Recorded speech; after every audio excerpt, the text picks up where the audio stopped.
What if everything you believed about getting old was wrong? Harold James sat alone at his kitchen table in the dim light of a single flickering bulb, the night outside heavy with silence and shadows. The clock ticked loud in the quiet house, each second a reminder of how slowly time now seemed to pass. His fingers hovered over the cracked keyboard of a laptop that had given up on him long ago. He sighed and glanced out the window at the empty street, feeling more invisible than ever, like a ghost in a world that had moved on without him. At 70 years old, Harold had long stopped believing in the possibility of change. He thought the best years were behind him, that his chance to make a difference had slipped away like the years themselves. Yet here he was, awake in the dead of night, stirred by a whisper of something unexpected, an interview playing on the old TV, an interview with Elon Musk, the man who had become a symbol of relentless innovation and daring. The words caught him off guard. Some say it's too late to change. I say, it's never too late to build the future. That phrase echoed inside Harold's mind like a spark in the dark. Build the future. At his age? Could that really be true? He rubbed his tired eyes and reached for the remote, but something held him back. For the first time in years, a seed of curiosity took root. Harold leaned forward, his gaze fixed on the screen, absorbing every word. The interview showed Elon Musk talking about failure, risk, and pushing boundaries, ideas Harold had long thought belonged only to the young, to those born into the digital age. But hearing it now, in his quiet kitchen, it felt like a call. A challenge. A lifeline. What if he had been wrong all along? What if his story wasn't finished? Hit subscribe and leave a comment with where you're watching from, the host urged. This story might just spark a new beginning. What's one thing that always pushes you forward, even when things get tough? Harold smiled faintly, despite himself. Hope, he whispered. Hope and something more, a longing to reclaim a part of himself he thought lost forever. The years had not been kind. Harold's life was a mosaic of quiet regrets and forgotten dreams.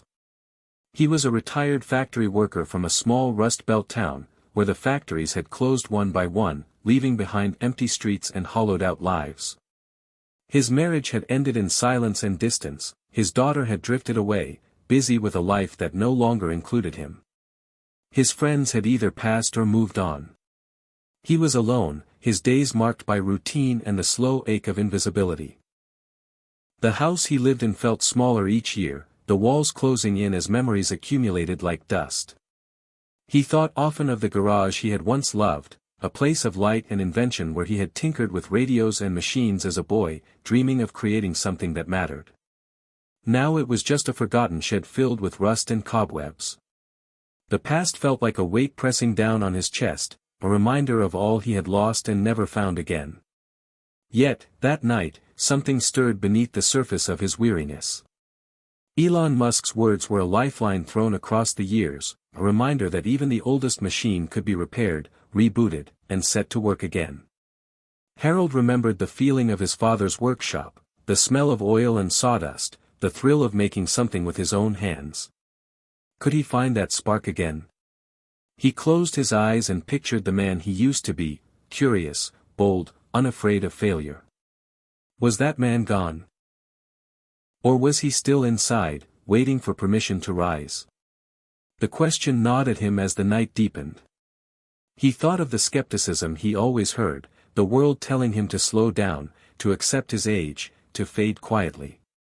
His doctor had warned him to take it easy, his children had urged him not to bother with new projects. Society treated the elderly like relics, but Elon Musk's voice shattered that quiet resignation. Harold felt a flicker of rebellion rise within him. Could he really change? Could he really build something meaningful now? The idea seemed both terrifying and exhilarating. His hands trembled slightly as he reached for an old notebook on the kitchen counter, its pages yellowed and worn. It held sketches from decades ago, blueprints for a machine he had never finished, ideas he had never dared to try. Tonight, those drawings seemed alive again, calling to him like a forgotten song. Harold wiped away a tear. What's one thing that always pushes you forward? He whispered to himself. The answer was clear. It was the chance to matter, to create, to prove that age was not the end but a new beginning. He stood and walked to the garage, the old wooden door creaking as he opened it. Dust motes danced in the weak beam of his flashlight. The tools lay scattered and rusted, but they were still there, waiting. He ran his hand over the worn workbench, feeling a surge of memories and possibility. The silence of the night was broken only by the soft hum of his own breath and the steady heartbeat of his newfound resolve. "I'm not done yet," Harold said softly. "Not by a long shot." Outside, the stars twinkled cold and distant, but inside that small, forgotten garage, a fire began to burn, a fire fueled by courage, hope, and a daring vision. Tomorrow would be the first day of something new. Harold didn't know exactly where this path would lead, but for the first time in years, he felt alive. The night was no longer just an end but a beginning. Somewhere deep inside, a machine was waking up, ready to outsmart every limitation the world had placed on him. The clock ticked on, relentless and steady. But Harold was ready to beat time at its own game. Harold James had always been a man of routine, the kind of man who found comfort in the predictable rhythm of small-town life. He woke each morning in his modest house on Elm Street, brewed a pot of coffee in a chipped mug, and settled into his worn recliner by the window. Outside, the world bustled on without him, neighbors hurried off to their jobs, children played beneath the sprawling oak tree, and the hum of distant traffic was a constant reminder of life moving forward, without pause, without him. At 70, Harold felt invisible. His body creaked with age, joints stiff and aching from decades of labor at the factory that once was the town's heartbeat.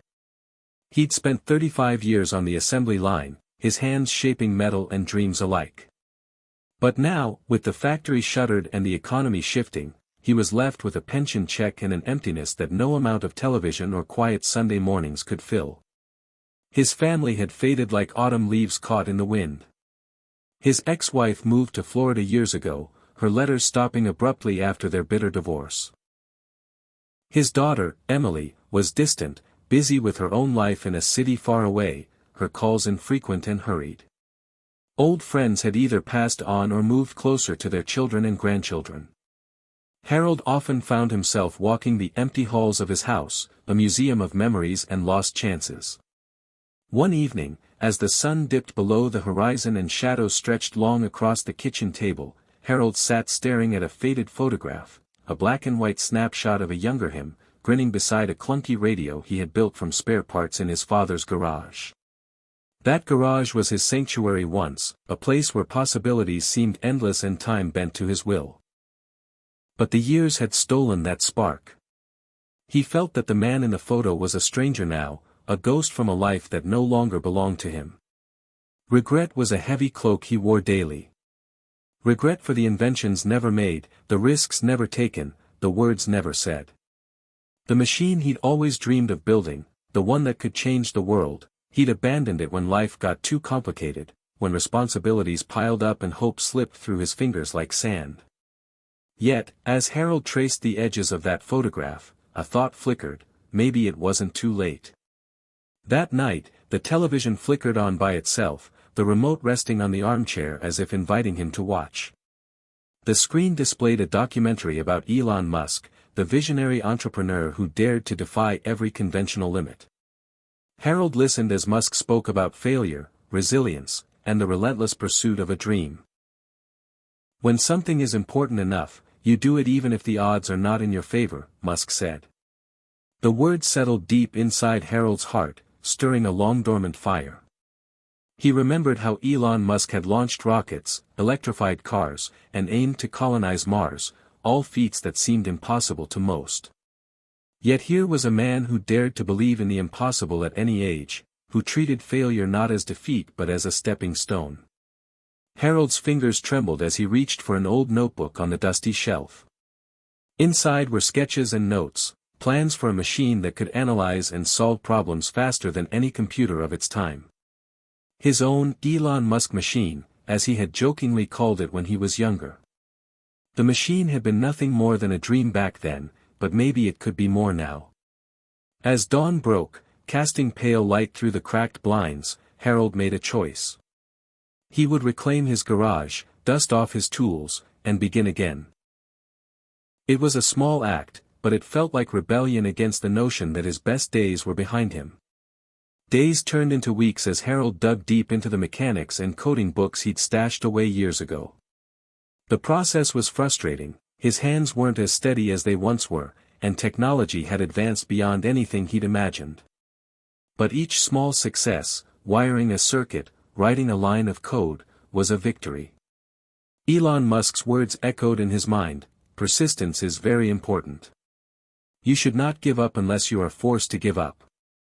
Harold shared his journey hesitantly with his neighbor, Marie, a retired schoolteacher with a spark of curiosity herself. She became his first cheerleader, encouraging him when doubts crept in, reminding him that age was just a number. Their friendship blossomed into a source of strength, a reminder that community could be rebuilt even in the later chapters of life. But Harold's inner conflict was far from resolved. His daughter Emily's voice on the phone was tinged with skepticism. "Dad, I don't know if you should be doing this. You need to take it easy. You're not as young as you think." The word stung, cutting through his fragile confidence. Yet, beneath the doubt, he sensed a flicker of pride. She was worried, yes, but she cared. Harold realized that rebuilding bridges wouldn't be easy, but it was necessary. He reached out to Emily more often, sharing his progress, inviting her into his world. The breakthrough came on a rainy afternoon when Harold's machine successfully analyzed a complex pattern from data he fed it. The screen lit up with the results, faster and more accurately than any computer he'd used before. The triumph was bittersweet, tears filled his eyes, a mix of joy and relief. This was more than a machine, it was proof that the fire within him still burned. News of Harold's invention spread through the town like wildfire. A local reporter came to interview him, intrigued by the story of a 70-year-old who dared to dream big. The article was published in the town's newspaper, and Harold's story inspired others. Calls came from seniors curious about his project, young people fascinated by his perseverance. Harold began holding small workshops in the community center, teaching others how to code and build simple machines. The garage was no longer a place of dust and memories but a beacon of possibility. The emotional breakthrough came when Emily visited unexpectedly. Seeing her father surrounded by his tools and machines, alive with purpose, melted years of distance. They talked late into the night, laughter mingling with tears. Forgiveness and hope found their way back into their hearts. Harold realized that this journey was about more than technology. It was about reclaiming dignity, finding connection, and proving that life's best chapters could still be written. Reflecting on his path, Harold understood that Elon Musk had been more than a symbol, he had been a catalyst. His fearless mindset, willingness to fail, and refusal to accept limits had sparked a transformation that no age could contain. "I was never too old," Harold said to himself as he locked up the garage one evening, "I was just waiting for permission to matter again." The stars above twinkled in silent applause. The future was wide open, and Harold was ready to build it. Harold James woke that morning with a restless energy he hadn't felt in years. The sky outside his window was a soft gray, promising rain, but inside the house, his mind buzzed with a whirlwind of doubt and determination. Could he really keep this up? Was he chasing a dream that was already out of reach? The questions circled like vultures, waiting to pick apart his fragile resolve. His body ached more than usual, a reminder that 70 wasn't just a number but a physical reality. Still, the thought of quitting felt like surrendering a part of himself he'd only just rediscovered. At breakfast, Harold's daughter Emily called. Her voice was brisk, distant but caring in its own way. "Dad, I'm worried about you. This obsession with that old project, you're pushing yourself too hard. You need to slow down." Harold felt the sting of those words, not because they were untrue but because they came from someone who once believed in him. "I'm okay, Emily," he replied gently. "I'm doing this for me. For us." She hesitated, then sighed. "Just promise me you'll be careful." After the call, Harold sat back in his chair, the familiar weight of loneliness settling over him again. He glanced at the computer screen, the lines of code he'd been struggling with glowing faintly in the dim light. The machine, the project that had reignited his spirit, was still a puzzle, frustrating and elusive. Some days, it felt like the whole thing was just beyond his grasp, a cruel tease from a past that refused to let go. Outside, the world seemed indifferent. The neighbors hurried past his door without a glance. The town had changed, grown colder in its dismissal of the old and the forgotten. Harold felt the pressure of society's whispers, "Slow down. You're too old for this." Yet somewhere deep inside, a defiant voice whispered back, "Why not me? Why not now?" Seeking solace, Harold tuned into a podcast where Elon Musk was the guest. The conversation was raw and inspiring. Musk spoke candidly about setbacks, about how many times his rockets had exploded before one soared. "Failure," Musk said, "is an option here. If things are not failing, you are not innovating enough." Those words resonated. Harold imagined his own failures, the projects abandoned, the relationships left frayed, and the years wasted in quiet resignation. Musk's fearlessness was a beacon in the darkness, a reminder that the path to success was paved with stumbles and scars. Energized, Harold returned to his workshop. The garage smelled of sawdust and oil, the air thick with memories. He wiped the sweat from his brow and picked up his tools. The machine was a complex web of circuits and wires, a puzzle that challenged his aging hands and mind. But with each connection he made, each piece that fit, the impossible seemed a little more within reach. Days passed in a blur of trial and error. Sometimes, the machine wouldn't start. Sometimes, the code crashed. Frustration gnawed at him, threatening to unravel his resolve. Yet every time he wanted to give up, he remembered Musk's words. "Persistence is very important." Harold started journaling again, a practice he'd abandoned decades ago. Writing down his doubts and breakthroughs helped him process the storm inside. He confessed his fears of being too old, too slow, too irrelevant. But he also wrote about hope, about a future where age was not a barrier but an asset, where experience and wisdom fueled innovation. The emotional tug-of-war was exhausting but vital. It was the crucible in which his transformation was forged. Meanwhile, his relationship with Emily wavered. Their conversations became more frequent but tinged with tension. She worried for his health, he worried about being left behind. One afternoon, after a particularly harsh argument, Harold hung up the phone feeling raw and defeated. Was the price of this dream too high? The answer came unexpectedly. A knock on the door startled him. It was Marie, his neighbor, holding a basket of freshly baked cookies. "I heard about your project," she said, eyes bright with admiration. "Mind if I come by and see?" Her visit was a balm. Marie's curiosity and encouragement reminded Harold that he wasn't alone. She shared stories of her own late-in-life passions and struggles, creating a bridge between their experiences. With Marie's help, Harold set up a small corner in his garage for teaching basic coding and electronics. Word spread, and soon a handful of seniors joined, eager to learn and create. The workshops became a sanctuary, a place where age was celebrated, not scorned. Each session fueled Harold's fire, reinforcing the belief that change was possible at any stage. The machine, once a solitary obsession, became a community project. Together, they tinkered, tested, and dreamed. Harold found joy not just in building but in connecting, rediscovering purpose through shared effort. Yet, the inner war raged on.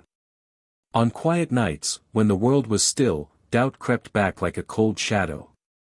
Was he really making a difference? Would anyone outside this small circle care? Could his daughter ever truly understand? The loneliness was a constant companion. But with every challenge, Harold's spirit grew stronger. He learned to embrace vulnerability as strength, to see setbacks as lessons. Elon Musk's example was a North Star guiding him through the storm, bold, fearless, relentless. One rainy evening, Harold sat by the window, watching the droplets race down the glass. He thought about the path ahead, uncertain, daunting, but filled with possibility. The machine wasn't finished, and neither was his story. He knew there would be more tests, more moments of despair. But for the first time in decades, he felt ready to face them. Because this wasn't just about a machine. It was about reclaiming a life, about proving that the human spirit could outsmart every computer, every limitation, every whisper of doubt. Harold reached for his notebook and began sketching anew, his hands steady, his heart full. The journey was far from over. But one thing was clear. The moment it all changed was now. Harold James stood at the threshold of his garage, the cool morning air wrapping around him like a promise. The sun was just beginning to rise, casting a warm golden light over the quiet street and the peeling paint of his weathered house. This was no ordinary day. Today marked the moment Harold decided to take one bold, simple step that could change everything, a step inspired by the relentless courage and vision of Elon Musk, a man who refused to accept limits, whether of age, failure, or fear. For decades, Harold had been haunted by the feeling that time had passed him by. His body ached, his relationships frayed, and his dreams, once vivid and wild, had dulled into fading embers. Yet, in the dark hours of the night, those embers had caught flame again. The words from an interview with Elon Musk kept ringing in his mind, "Some say it's too late to change. I say, it's never too late to build the future." Harold took a deep breath and stepped into the garage, the familiar scent of sawdust and oil filling his lungs. The cluttered space looked the same as it always had, tools scattered, old parts waiting in dusty boxes, and the unfinished machine sitting in the center like a monument to all his past hopes.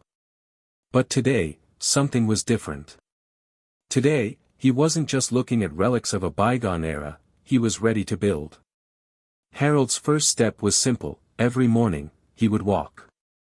Not just inside the house or around the block, but purposefully, each day a little farther, a little longer. His legs, stiff from years of inactivity, protested, but he forced himself onward. Walking was not just exercise, it was a metaphor for movement in life, a refusal to stay stuck in the past. The neighbors noticed. Marie, his ever-encouraging neighbor, waved as he passed by on his daily strolls.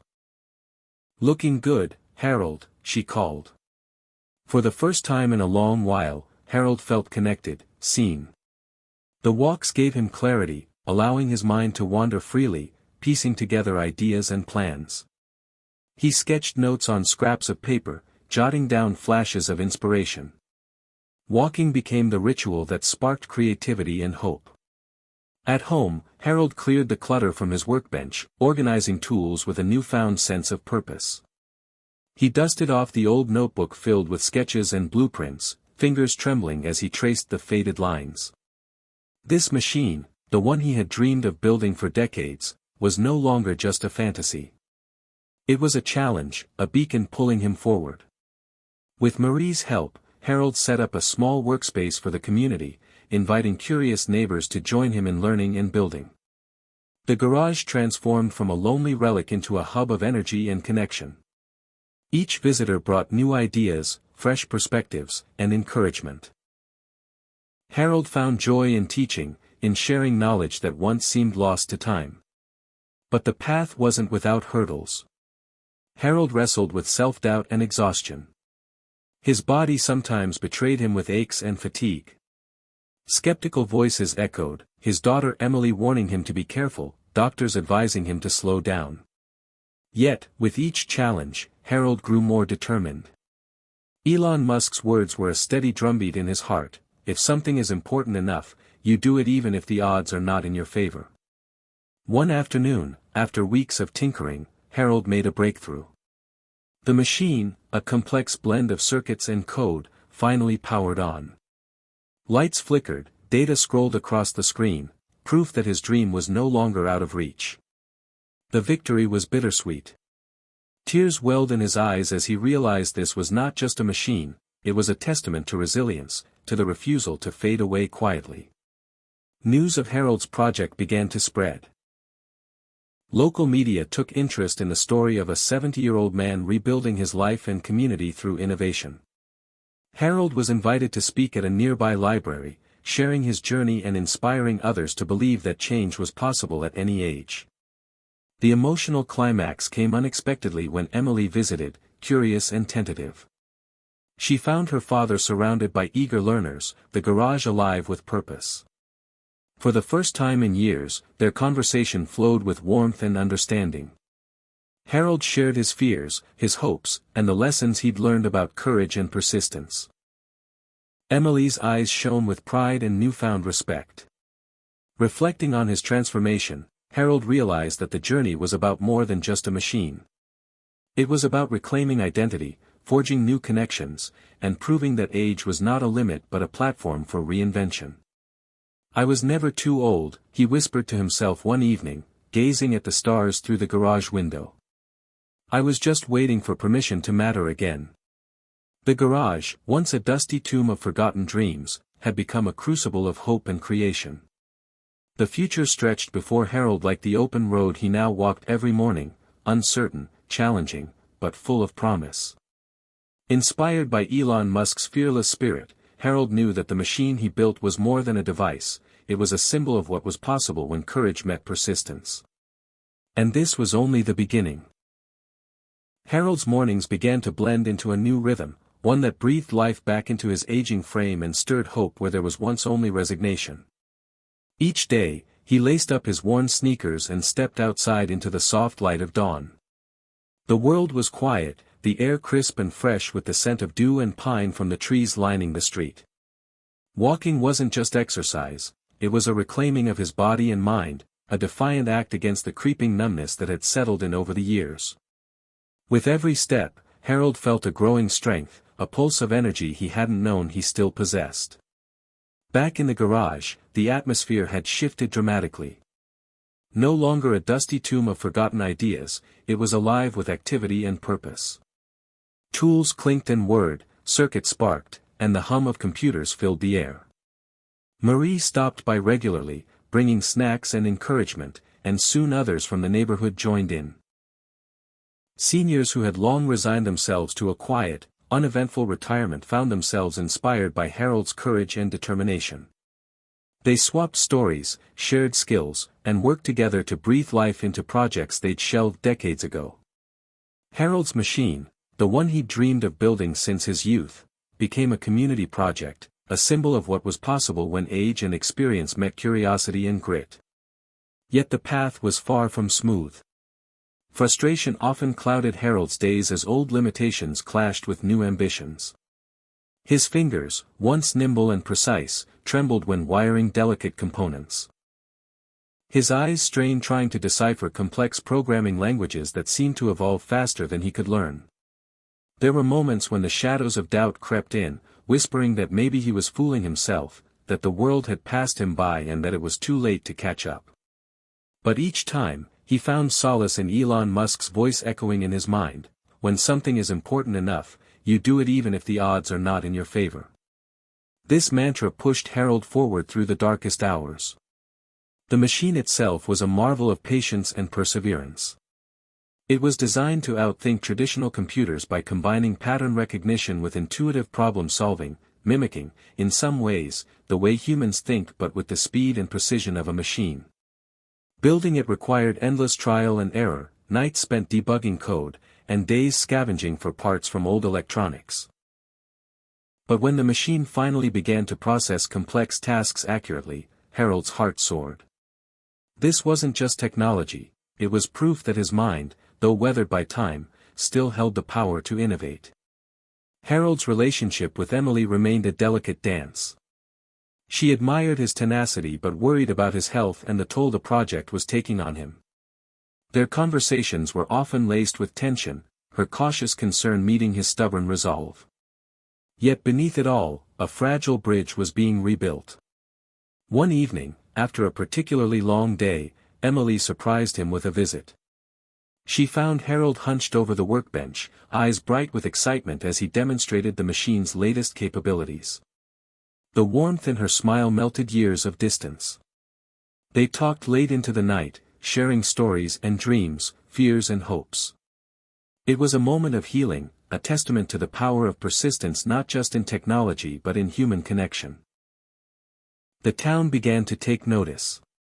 A local newspaper ran a feature on Harold's journey, painting him as a beacon of inspiration. Calls came from other seniors eager to learn, from schools interested in his workshops, from curious minds wanting to hear his story. Harold found himself at the center of a movement that celebrated aging not as decline but as opportunity. Reflecting on his transformation, Harold often thought about the man who had ignited his spark. Elon Musk wasn't just a figurehead but a symbol of radical possibility, a reminder that fear and failure were steps on the path to greatness, no matter one's age. As Harold stood in his garage one evening, the soft glow of the computer screen illuminating his weathered face, he realized that the machine was more than just circuits and code. It was a testament to the human spirit's boundless capacity for reinvention and resilience. "I was never too old," he whispered, eyes shining with quiet triumph. "I was just waiting for permission to matter again." The future stretched ahead like an open road bathed in dawn's first light, uncertain yet full of promise. And Harold was ready to walk it, one determined step at a time. Harold sat alone in his dimly lit garage, the soft hum of the machine whispering secrets of possibility. The glow from the monitor painted his face in shades of blue and white, lines of code scrolling relentlessly across the screen. The machine wasn't just a project anymore, it had become a symbol of everything he had fought against, the creeping invisibility, the doubts, the whispers that told him his best days were behind him. Tonight, he was closer than ever to breaking through. Months of painstaking work had brought him here, to the precipice of discovery. His hands trembled slightly as he adjusted the final connections, heart pounding in rhythm with the blinking cursor.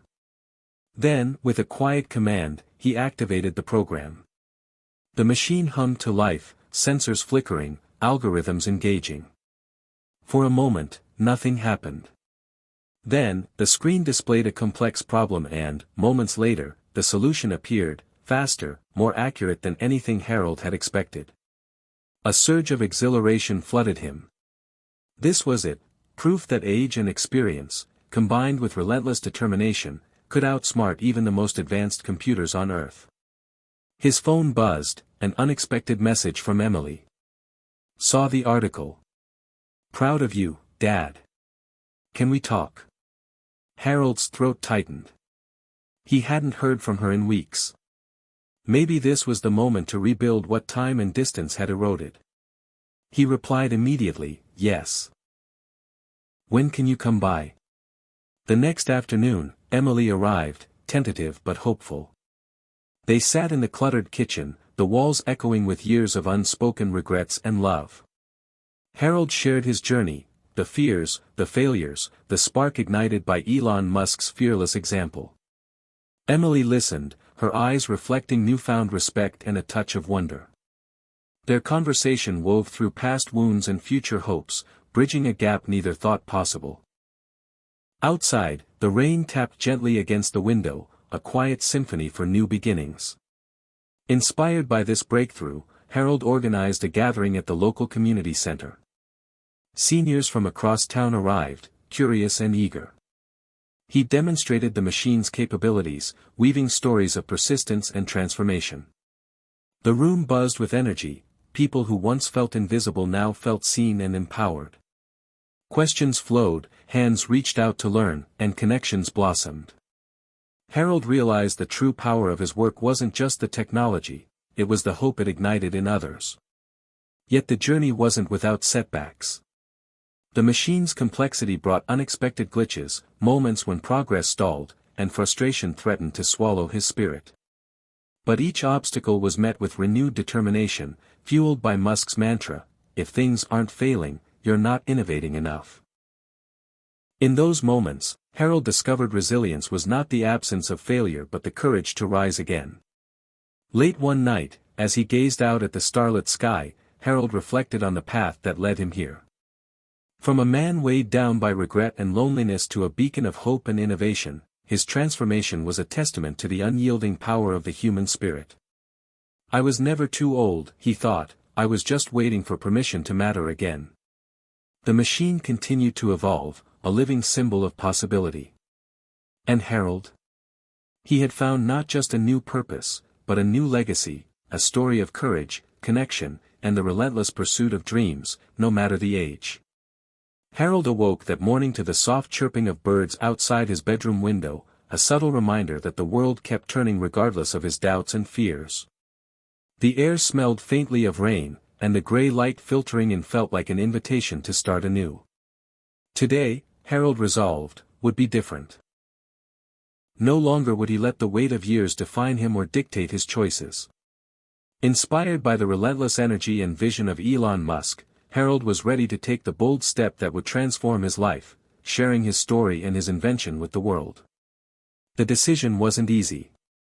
For decades, Harold had hidden away, letting his dreams fade into the shadows of regret and missed opportunities. But now, the machine, his creation born from perseverance and late-blooming courage, was ready. It was time to let it shine. His hands trembled slightly as he prepared his presentation, organizing notes, checking the equipment. The community center where he planned to speak was filled with familiar faces, neighbors, new friends from his workshops, and curious onlookers who had heard whispers of his journey. Harold's heart pounded with a mix of excitement and vulnerability. When he stepped onto the stage, the bright lights momentarily blinded him. But as he looked into the eager eyes of the audience, he felt a calm resolve settle in. He began by telling his story, the years of silence, the creeping loneliness, the spark ignited by Elon Musk's fearless example. He spoke of fear, failure, and the relentless drive to reclaim purpose. His voice wavered at times, but the raw honesty struck a chord. Then came the demonstration. The machine whirred to life, solving complex problems with speed and precision. Gasps and applause filled the room. Harold saw in those faces not just amazement but a rekindling of hope, for himself and for anyone who thought their time had passed. After the event, Harold was approached by a young tech journalist eager to share his story with a broader audience. The idea of being in the spotlight was daunting, but Harold recognized the chance to inspire others beyond his small town. The interview was scheduled for the following week, and Harold threw himself into preparations, balancing excitement with the familiar twinge of anxiety. Days passed in a blur of practice, community workshops, and moments of quiet reflection. Emily called more frequently, their conversations growing warmer and more open. The bridge between them strengthened, built on shared pride and the healing power of understanding. Finally, the interview day arrived. Harold sat in the studio, lights focused, microphones ready. The journalist asked probing questions about his journey, his setbacks, and the role Elon Musk's mindset played in his transformation. Harold answered honestly, sharing the pain and the triumph, the moments of doubt and the sparks of hope. The story aired nationally, reaching an audience Harold had never imagined. Messages poured in. From seniors inspired to pursue their passions, from families touched by his openness, from young inventors encouraged to keep pushing boundaries. Harold's phone buzzed late into the night, each notification a reminder that he mattered, that his story was making a difference. The emotional climax of his journey unfolded quietly at home. One evening, Emily brought her young son, Harold's grandson, to visit the workshop. Watching the boy's eyes light up as Harold explained the machine's workings filled him with a joy deeper than any technical achievement. It was the legacy he had longed for, not just in circuits and code but in connection and inspiration. Harold realized then that his transformation wasn't just personal, it was a ripple spreading through time and generations. I was never too old, he whispered to the night, I was just waiting to believe it myself. The future lay open and vast, filled with possibilities as boundless as his renewed spirit. And as Harold looked out at the stars, he knew his journey was far from over. It was only just beginning. The machine hummed steadily, a quiet testament to Harold's determination and resilience. Each component, meticulously crafted and assembled over months of trial and error, now worked in harmony, performing tasks that once seemed impossible for a man his age. But for Harold, the machine was more than just a technological marvel, it was the physical embodiment of his refusal to be defined by age, fear, or past regrets. Every beep and flicker of light was a reminder that he was still capable of building, creating, and inspiring. One crisp autumn morning, Harold decided it was time to take the next bold step. Inspired by Elon Musk's philosophy of relentless innovation and risk-taking, Harold resolved to enter the regional invention competition. It was a challenge that many thought was meant for the young and the tech-savvy, not a septuagenarian with creaky joints and a lifetime of doubts. Yet Harold saw it as an opportunity to prove that age was not a barrier but a bridge to new beginnings. Preparing for the competition became a full-time pursuit. Harold spent hours refining the machine's programming, polishing its presentation, and rehearsing his speech. His neighbors and new friends rallied around him, offering support and encouragement. Marie, ever his steadfast cheerleader, brought him homemade meals and reminded him to rest when exhaustion threatened to take hold. Emily, now more present in Harold's life than ever before, helped with the technical jargon, translating complex ideas into clear language for the judges. Their collaboration became a healing balm, knitting together years of distance and misunderstanding. The day of the competition arrived, bringing with it a mixture of nerves and excitement. The convention hall buzzed with energy, young inventors flaunting sleek prototypes, tech enthusiasts exchanging ideas, and a panel of judges scrutinizing every detail. Harold's turn came, and as he wheeled his machine onto the stage, a hush fell over the crowd. He began by sharing his story, not just of the invention but of the journey that led him here. He spoke of fear and failure, of loneliness and the courage to begin again. His voice, though soft, carried a powerful message: it's never too late to dream, to build, to matter. Then he demonstrated the machine's capabilities. It solved complex problems with intuitive speed, mimicking human thought while surpassing traditional computers in efficiency. The audience was captivated, not just by the technology but by the man behind it. When the judges announced the winners, Harold's name was called. Cheers erupted as he accepted the award, tears glistening in his eyes. It was a moment of triumph, not just for the invention but for a life reclaimed. Back home, Harold reflected on how far he had come. The machine was no longer just a project, it was a legacy. He had transformed not only his own life but had sparked hope in others who felt lost or forgotten. Elon Musk's words echoed in his mind. Persistence is very important. You should not give up unless you are forced to give up. Harold realized that this was the truth that had guided him, a truth that transcended age and circumstance. As twilight settled over the town, Harold stood outside, watching the stars emerge one by one.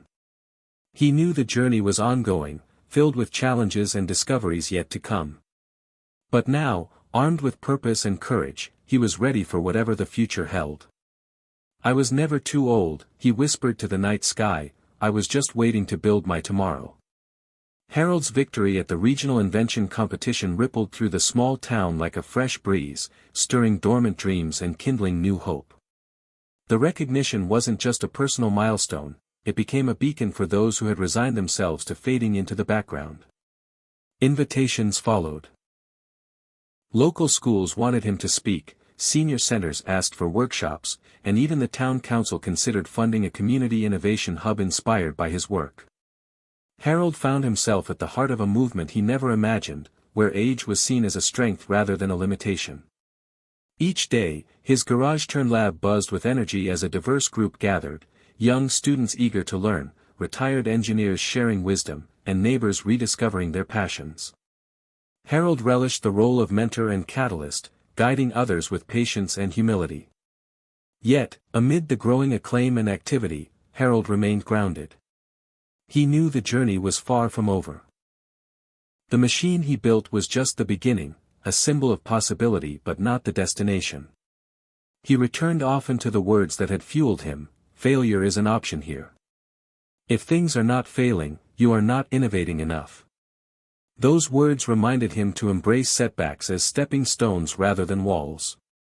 One afternoon, while fine-tuning the machine's algorithms, Harold received a letter that stirred a mix of emotions.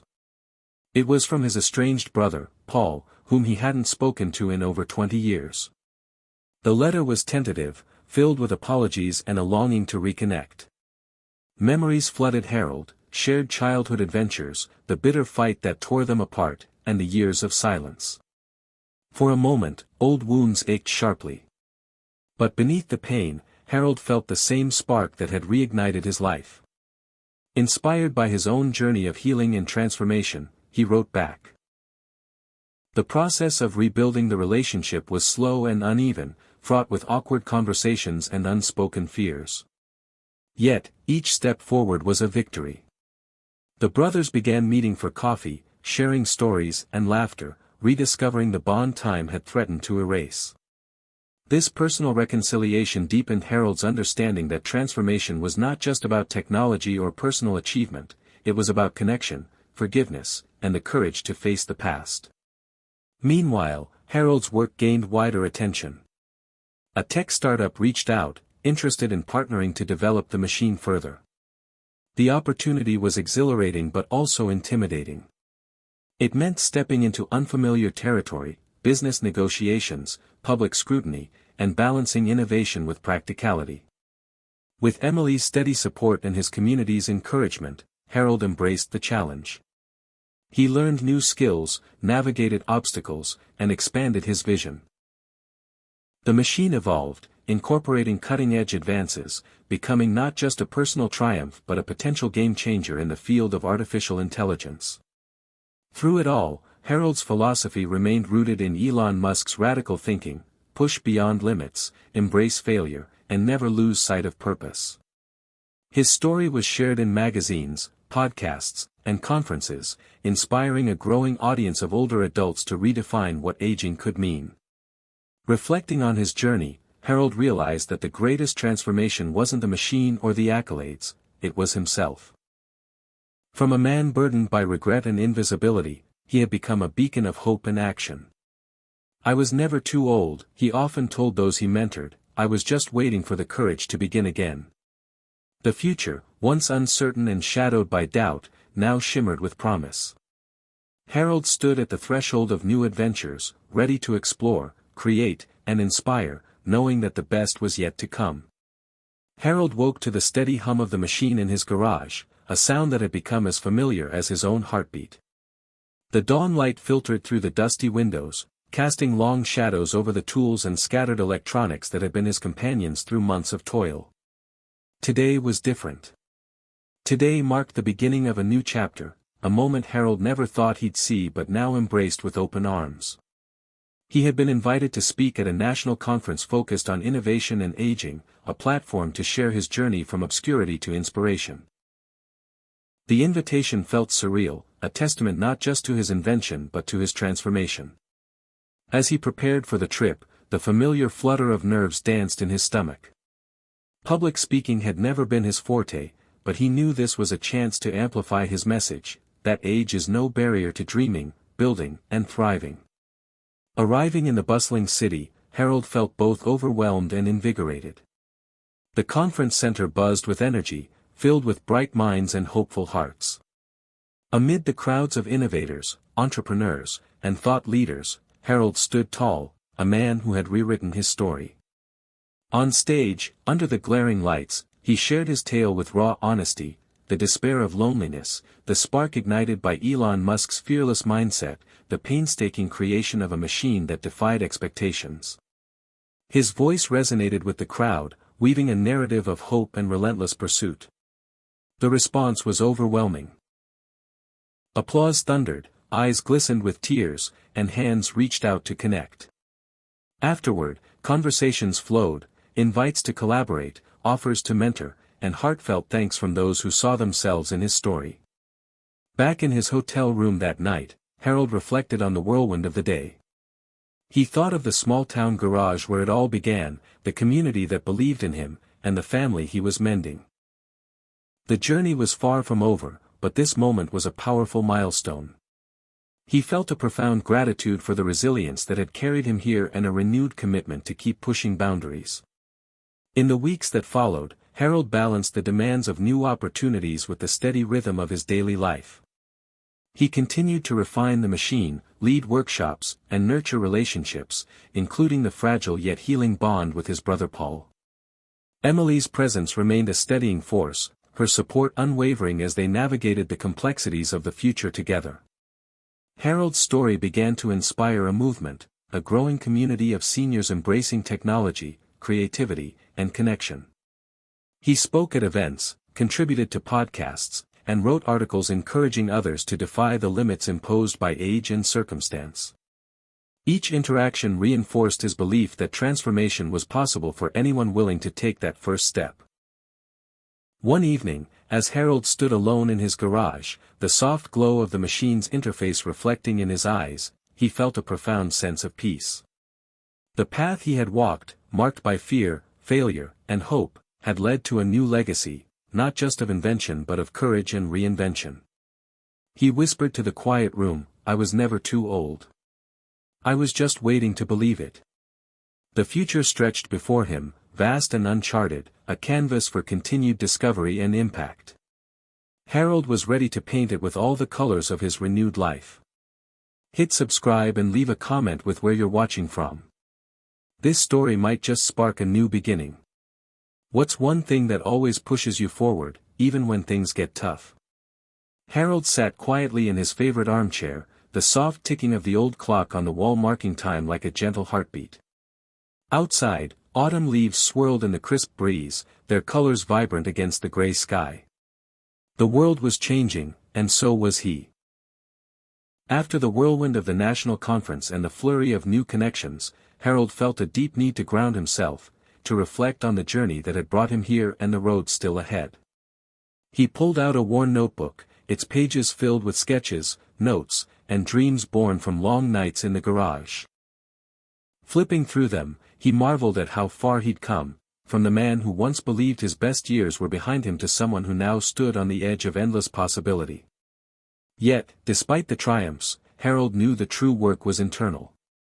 The scars of past regrets, missed chances, and fractured relationships still lingered, whispering doubts in quiet moments. But each day, fueled by Elon Musk's relentless pursuit of innovation and courage, Harold chose hope over fear, action over inertia. He decided to embark on a new personal mission, to mend the bridges in his life that time and silence had frayed. Reaching out to old friends, making amends, and deepening bonds with family became acts of healing and renewal. One afternoon, a letter arrived from the local school principal inviting Harold to lead a series of workshops for senior citizens interested in technology and creative problem-solving. The opportunity felt like a perfect extension of his purpose. Sharing not just his invention but the mindset that had transformed him. Harold accepted eagerly, preparing lesson plans that blended practical skills with stories of perseverance. The workshops became a vibrant space of learning and connection, where participants of all ages gathered to explore, experiment, and support each other. Harold witnessed firsthand how the spark of curiosity could ignite long-dormant passions and how community could heal isolation. Meanwhile, the machine continued to evolve. Collaborations with younger engineers brought fresh perspectives, and new challenges pushed Harold to adapt and grow. Each breakthrough was a reminder that learning and innovation have no expiration date. At home, Emily's presence was a source of warmth and stability. Their conversations flowed with increasing openness, laughter, and shared dreams. Watching her interact with his grandson, Harold felt a profound sense of legacy, not just in technology but in family and love. One crisp evening, Harold and Emily sat on the porch, wrapped in blankets, gazing at the stars. Harold shared his thoughts on the journey, the fears he'd faced, the strength he'd found, and the unexpected beauty of rediscovery. Emily smiled, squeezing his hand. "You've shown me what it means to keep going," she said softly. "Age is just a number. Purpose is what counts." Harold nodded, feeling the truth of her words settle deep within. "I was never too old," he said quietly, "I was just waiting to find my way back to myself." The night stretched before them, filled with promise and peace. Harold knew the journey would continue, with new challenges and triumphs, but he was ready. His story was no longer about fading away but about shining brighter than ever, proof that transformation is possible at any age, when courage meets opportunity, and when the human spirit refuses to give up. The sun filtered through the kitchen window, catching the steam rising from Harold's morning coffee. It was early, quiet, and still, his favorite time to think. The world was just waking up, but his mind was already racing. There was an idea that had been gnawing at him for days now, something just beyond the edge of clarity. The machine, his great invention, was stable and running beautifully. It had proven itself in competitions and classrooms, had solved complex problems, and captured imaginations. But Harold had begun to sense that its real purpose wasn't just to compute or impress, it was to connect. It was the bridge between his past and his future, between isolation and meaning, between stagnation and growth. He began scribbling notes in his notebook, the old familiar scratch of pen on paper grounding him in focus. What if the machine could be simplified and adapted, used not just in labs or by tech-savvy minds, but by people like him, people over 65 who had never touched code but carried decades of wisdom and lived experience? What if it could be a co-pilot in rediscovery, for writing memoirs, for learning new skills, for connecting families across generations? The idea struck him like a lightning bolt. The machine didn't just have to think. It could help others feel again. It could help them matter. That afternoon, he called a meeting in his garage. Emily, Marie, Paul, and a few other trusted friends from the community gathered around as Harold laid out his vision. "We've built something amazing," he said, gesturing toward the humming device behind him. "But now it's time to ask, what can it do for the people who feel like their time has passed? What if this machine could help someone write the book they never finished? Learn the guitar? Reconnect with a child they haven't spoken to in 20 years? Paul, ever the skeptic, raised an eyebrow. "You think a machine can do all that?" Harold nodded slowly. "Not on its own. But with the right design, the right interface, it could be a partner. A tool. A second wind." Emily leaned forward. "You mean like an AI life assistant for older adults?" "Exactly," Harold said. "Simple. Intuitive. But powerful." They got to work immediately. Emily helped build a user-friendly interface, something with voice interaction and a guided setup. Paul, who'd spent his working years as a communications specialist, offered insights into user language, accessibility, and emotional design. Marie, ever the community connector, brought in volunteers to test early versions. What began as Harold's machine became something much greater, a platform for second chances. One tester, Lorraine, a 72-year-old retired nurse, burst into tears the first time she used it. "It helped me organize all my journal entries," she said. "I thought I was just rambling for years. But now, it's helping me shape it into a memoir, for my grandkids. For myself." Another, George, 68, used it to record voice memos and archive stories from his time in Vietnam, something he'd avoided for decades. "It doesn't judge," he told Harold. "It just listens. Helps me get it out." Word began to spread. Harold found himself fielding calls from community centers, retirement homes, even state agencies looking to bring the technology to their residents. The machine, once a quiet hum in his lonely garage, was becoming a roar in the world of elder care and innovation. Yet, amidst the momentum, Harold made time to reflect. Late one night, standing alone in the garage, he watched the cursor blink steadily on the screen. He remembered the man he had been before all this, the slouched shoulders, the restless regrets, the aching belief that it was too late. And he thought of Elon Musk, not as a billionaire or inventor, but as an idea. The idea that you don't stop when you're tired. You stop when you're done. That "too late" is only real if you let it be. The machine's screen flickered, then settled into sleep mode. Harold smiled and whispered, "I was never too old. I was just waiting to make something that mattered." And now, he was. The press conference was scheduled for 10 a.m., but by 9:15 the lobby of the Regional Community Innovation Center was already humming. Camera crews rolled in bulky equipment. Reporters clustered with notepads and lanyards. Curious townspeople filtered in behind them, some with notepads, some with walkers, some just hoping to catch a glimpse of the man who turned a garage into a movement. Harold stood in the wings of the small auditorium, adjusting his tie with trembling fingers. He had practiced this speech a dozen times, rewritten it twice that many. But standing backstage now, staring at the edge of a podium he never thought he'd touch, he felt a familiar flicker of fear. It wasn't the crowd or the cameras. It was the weight of meaning. This wasn't about the machine anymore. This was about every person out there who had been told, directly or by silence, that their time had passed. "You're not here for you," he whispered to himself. "You're here for them." Emily appeared beside him, placing a hand gently on his shoulder. "They're ready." He nodded, then stepped into the light. Applause swelled, not deafening like in big cities, but warm and reverent. Harold looked out over the sea of faces, young innovators, older skeptics, familiar neighbors, and unknown eyes full of hope. "I was invisible 2 years ago," he began. "Not because anyone said I was. But because I believed it." He let the words hang in the air for a moment. "You see, I didn't stop working because I wanted to. I stopped because the world slowed down around me. My joints stiffened, my phone stopped ringing, and the dreams I used to chase felt silly. Foolish, even." A hush fell across the room. And then I heard a voice, Elon Musk, on some podcast clip online. He said something that stuck in my ribs like a nail: "When something is important enough, you do it even if the odds are not in your favor." Harold smiled. And something lit up in me. Not all at once. Not like fireworks.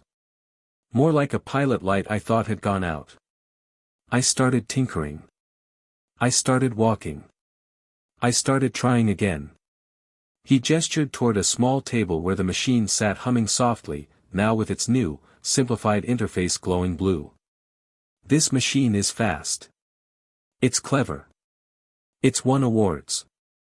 But what matters most is what it reminds me every single day, that I'm not finished." He paused, voice steady now. "And neither are you." The applause was longer this time. Some were already crying. A woman in the third row, easily in her 80s, clutched the arm of the man beside her and whispered something through tears. After the speech, Harold took questions. They weren't technical, at least, not most of them. They were personal. How do I start again? What if I have no idea what I'm good at? What if my body can't do what it used to? And Harold answered each one with patient honesty. "Start small," he told one man. "Write one paragraph. Take one walk. Call one friend you haven't talked to in years." To another, he said, "You don't have to know what you're good at. Start with what you're curious about. Start with what makes time disappear." Afterward, as the crowd filtered out and the camera crews packed up, Harold stood quietly in the hallway, absorbing the quiet. Emily came over and looped her arm through his. "You know what I heard out there?" she asked. "You gave them permission." "To what?" he said, genuinely curious. "To want more. To stop settling." He nodded, eyes glistening. "I didn't know I had that in me." "That's the thing," she said, "you didn't need to. You just had to keep going." Over the following weeks, Harold's inbox filled with invitations, from tech conferences, senior living communities, education panels. He accepted a few, declined many. What mattered now wasn't attention, but impact. He and Emily worked with a small group of developers to expand the machine's accessibility, integrating it with voice recognition and adaptive touchpads for users with mobility issues. Harold insisted on testing it personally with seniors who had never used a computer before. He wanted to see the moment their eyes lit up. He wanted to know exactly what it felt like to hand someone their agency back. One man, a retired electrician named Ron, used the machine to document every story he could remember about his childhood and his days in the trade.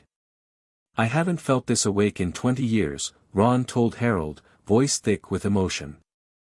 "You didn't just give me something to do. You reminded me I still count." That sentiment repeated again and again, people who'd been reduced to memories, now creating new ones. One evening, back in the garage, Harold sat with his grandson, Charlie, showing him how the machine could now suggest story prompts based on voice memories. Charlie asked, "Grandpa, did you think you were too old when you started this?" Harold chuckled. "I didn't think I was anything. I just knew I couldn't sit still and let the days blur together anymore." Charlie looked at the machine. "Do you think I could build something like this?" Harold looked at him for a long moment, heart swelling. "You could build something better." The boy beamed. That night, Harold lay in bed staring at the ceiling. He thought about all the people still out there, the quiet ones, the unsure ones, the ones watching from the sidelines thinking, maybe next year. Maybe never. And he thought about the voice that had changed everything. Elon Musk wasn't in his life, but his attitude was, etched into Harold's brain like steel: keep going. Question limits. Start before you're ready. Harold turned over, pulled the blanket up, and smiled into the darkness. "I was never too old," he whispered again. "I was just waiting for the world to remind me that I still had something to give." Winter came in slowly that year, not with a bang of snow or ice but with a kind of soft stillness, cold mornings, shorter days, and that quiet hush that settles over small towns when the holidays creep in. Harold felt it in his bones, not as an ache but as a calm. The world was slowing down, and for the first time in a long time, he wasn't fighting the pace. He was moving with it. The machine, now called Ember by the small team that had formed around him, had launched its pilot program in 4 retirement communities. The name came from Emily, every moment brings emerging renewal, and it stuck because that's what it really was, not fire, but the ember that remains when everything else has burned out. The thing that still holds heat. Still holds potential. Harold visited one of the communities just before Christmas. The director greeted him like a celebrity, and the residents waved, called his name, told him stories of what Ember had done for them. One woman, nearly 90, had used it to start a digital scrapbook of her life. "I thought no one cared about my stories," she said. "But this little box keeps asking me questions, and I realized I've lived a novel." Another, a quiet man who'd rarely spoken since his wife passed, had begun recording messages to his grandchildren, one every morning before breakfast. "I feel like I'm giving them pieces of me they wouldn't have had," he told Harold. Harold listened, smiled, nodded. But mostly he felt. Deeply. Each person reminded him of the version of himself that once sat in that lonely garage, just looking for a reason to try again. And now here he was, watching others reignite, one spark at a time. After the visit, Harold sat in his car for a long while before starting the engine. He stared out at the horizon, pink with dusk, and thought about legacy. Not money. Not buildings. But moments like these, where someone's eyes lit up not because of a machine, but because of what the machine let them remember about themselves. At home, he and Emily decorated the tree together, sipping tea and laughing over old ornaments. She hung one, a faded construction paper star Charlie had made, and paused. "Do you ever feel like we're just beginning?" she asked. Harold looked at her, at the twinkle lights reflected in her glasses, and nodded. "Every day," he said. Christmas was quiet. Paul came over. Marie too. Charlie opened a science kit with wide eyes. They played old records and told stories, and for once, no one looked at a phone. Harold noticed that. The stillness. The presence. It felt earned. That night, when everyone had gone home and the house had settled into the warm silence only winter could bring, Harold sat alone at the kitchen table. He opened a blank page in his notebook. Not for code. Not for diagrams. But for something different. He began writing a letter, not to anyone in particular, but to those who still felt left behind. If you're reading this, he wrote, you might think it's too late. You might think your best days are behind you. That technology belongs to the young. That dreams have an expiration date. But I'm telling you now, that's a lie. You've still got fire. You've still got something to give. And if you don't believe me, that's okay. Start small. Start scared. Start anyway. He paused, then added, I built a machine. But really, I rebuilt myself. And if I can do that at 73, you can do it at 60, at 80, at 93. You're not done. Not even close. He signed it, tucked it into the pages of his notebook, and closed it gently. New Year's came with little fanfare. Just a walk in the snow, a quiet dinner, and a phone call from Emily's son who had begun warming to Harold after months of seeing the difference in his mother's voice. She laughs more, he said. She seems lighter. Thanks for that. Harold didn't know what to say, so he just said, thank you for noticing. That meant more. In January, Ember was approved for expanded funding through a National Aging and Technology grant. Harold was asked to travel to Washington, D.C. to speak with lawmakers, to explain how something so simple, conversation, memory, guidance, could be life-changing when wrapped in the right tools. But before he said yes, he asked himself the same question that started it all, what's the point?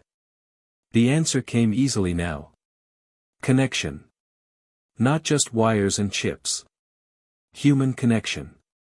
The kind that makes someone believe they matter again. And so, he said yes. Not for the spotlight. But for every man or woman still sitting in a garage of their own life, waiting for permission to begin.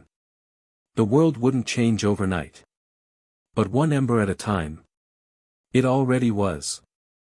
Harold stepped onto the frozen tarmac at Reagan National Airport, scarf tucked tightly around his neck, breath fogging in the morning air. Washington, D.C. was brisk, gray, and humming with the familiar pulse of a city always in motion. He had made the trip alone. Emily had offered to come, but Harold insisted, this was something he needed to do by himself. Not because he feared the spotlight, but because this moment felt like a quiet reckoning. A full-circle chapter. It had been decades since Harold had been in the nation's capital. He remembered visiting with his late wife in their younger years, wide-eyed tourists snapping pictures of monuments and dreaming aloud about the future. He hadn't imagined, all these years later, that he'd be returning as the creator of a life-changing AI assistant for older adults, or that people in high offices would care what he had to say. The ride to Capitol Hill was quiet. Harold watched the city pass by outside the window, stone buildings, young professionals in long coats, rows of flags snapping in the wind. He felt small. But not in a diminished way. In a reverent way. As if he was part of something much larger now. Something worth protecting. He arrived at the committee building early. A young aide greeted him, not recognizing him at first, until he introduced himself. Oh. Mr. Caldwell. Right this way, sir. We're so honored you're here. Inside, the room was more formal than he expected. Long wood paneling, microphones, glasses of water, name placards. But Harold wasn't rattled. He had told his story so many times now that it lived in his bones. When his name was called, he stood slowly, buttoned his jacket, and approached the podium. He wasn't here to ask for money. He was here to offer something more valuable, perspective. Madam Chair, members of the committee, he began, voice steady, my name is Harold Caldwell. I'm 74 years old, and 3 years ago I thought my life was over. A pause. The room leaned in. Not because I was ill. Not because I lacked family. But because I believed I had nothing left to give. I felt irrelevant. Forgotten. I had become what society quietly tells people like me to become, silent. He looked down at his notes, but didn't read from them. That changed the day I heard someone say, when something is important enough, you do it even if the odds are not in your favor. Elon Musk said that. And whether you like the man or not, the idea stopped me cold. Harold explained Ember, not in technical terms, but in human ones. How it helped people remember who they were. How it gave them a way to create, to connect, to re-engage with the world around them. He spoke of loneliness, not as a statistic, but as something he had lived. I didn't invent Ember to win awards. I built it because I was drowning, he said. And I realized others were, too. This machine doesn't save lives. But it gives people a reason to keep living them. When he finished, there was no thunderous applause, it wasn't that kind of room. But the silence was deep. Respectful. Something had landed. Afterward, several lawmakers approached him quietly. One said, "My mother needs this." Another, younger aide with tears in her eyes said, "You just reminded me to call my grandfather." Harold returned to his hotel exhausted but full. He didn't need validation. But the idea that his story, his second act, might be making real change was enough to keep him going. Back home, the Ember team had expanded. What started as a project in a dusty garage was now a non-profit supported by tech partners, aging advocates, and even university research labs. But Harold refused to take a CEO title. "I'm just the old guy with the idea," he said, grinning. He focused instead on the people. The handwritten letters still came, dozens every month. One from a woman in rural Idaho, "Your machine helped me finish my first painting in 30 years. Another from a widower in Detroit, "Ember gave me something to wake up for again." Harold read every one. Sometimes he responded. Other times, he just sat quietly with them, letting the words wash over him like prayers. He still made time for the garage, though it now resembled more of a community studio than a workshop. Neighbors dropped by. Charlie came by after school to tinker. Emily brought coffee. It was messy, lively, full of laughter and low-grade chaos. Harold loved every minute of it. One evening, as snow fell softly outside, Harold sat alone in the garage and thought about the road ahead. Ember was growing, yes, but he didn't want it to become just another product. He wanted it to remain intimate. Intentional. Focused not on what technology could do, but on what people needed. "Keep it human," he wrote in his notebook. "Keep it humble." As he closed the book, a quote he once wrote down from Elon Musk echoed back at him, "Some people don't like change, but you need to embrace change if the alternative is disaster." Harold smiled. He had feared change once, feared it so much that he almost let the best years of his life slip away unnoticed. But now he knew the truth. Change wasn't the enemy. Silence was. Inaction was. And the only real expiration date was the one you stopped questioning. "I was never too old," he whispered into the quiet, "I was just waiting to remember I could still lead." Spring came early to Middleton that year. The air warmed just enough in March to melt the last of the snow, and for the first time in months, Harold left the house without his heavy coat. The dogwood trees on Maple Avenue had started to bloom, tiny white blossoms against the still bare branches, a quiet promise that winter never had the last word. He felt that shift not just in the air, but in himself. There was something about the season that mirrored where he was in life, emerging, growing, stretching again toward the light. Ember had just passed a milestone Harold never dreamed of, over 10,000 active users. Most were seniors, some in their 60s, others pushing 90, and they came from every corner of the country, rural farms, urban apartments, assisted living centers, even prison programs for elderly inmates. Each new user meant one more person who had decided to try, to speak, to remember, to hope. That number didn't just represent expansion. It represented resistance to the slow fade that aging so often demands. The nonprofit's board had grown too, young engineers, therapists, artists, and a few retired educators. Harold's only condition had been that at least 1/3 of the team be over 60. Experience is the real innovation, he'd told them. Don't chase trends. Chase truth. Now, a new project was underway, something Harold had envisioned since that first spark. MR.Stories, a national digital archive that would let seniors record, share, and pass down their life experiences in a way that wasn't sanitized or lost to time. They weren't calling it oral history. They were calling it what it really was, legacy. The pilot began with 100 stories. Harold read each submission, often in the quiet hours before sunrise, a cup of coffee in hand, Emily still asleep. Some were heartbreaking. Others hilarious. But all of them were true, in that raw, essential, soul-deep way only a lived life could be. He read about a woman who had marched with Dr. King and never told her children. A man who'd spent his life as a welder and secretly wrote poetry at night. A grandmother who confessed, "I never loved your grandfather, but I stayed because I didn't know I could leave." Each one left a mark. And with each story, Harold realized something else: his purpose wasn't just to build a tool. It was to leave a path. To remind others, no matter their age, that their story wasn't over. That even if they never made the news, they were worth remembering. The momentum was real, but it came with its own kind of weight.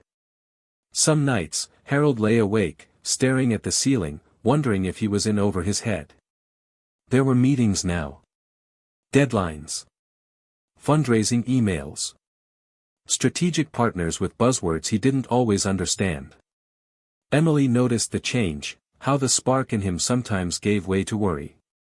One evening, she sat beside him on the porch as the sun dipped below the rooftops. "You don't have to carry it all," she said gently. "Let the others help. You planted the seed. Let it grow." He looked at her, the lines on her face soft in the twilight, and nodded. She was right. He'd started this movement, but it didn't belong to him anymore. It belonged to everyone who had ever thought, "Maybe I've got one more chapter in me." He began delegating more, trusting his team, letting the younger folks bring their energy and letting the older ones bring their perspective. He became the compass, not the engine. It was a new kind of leadership. One built on wisdom, not control. Meanwhile, his relationship with Paul deepened. The tension that had once stood like a wall between them was now mostly gone. They didn't talk about the past often, but they didn't need to. It was enough to share meals, check in on each other, and sometimes work side by side on Ember updates. One afternoon, Paul surprised Harold by bringing over a box of their father's old tools. "Figured you'd put them to better use than I would," he said.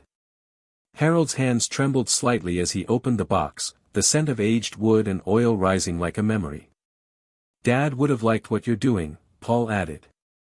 He wouldn't have said it. But he would have liked it.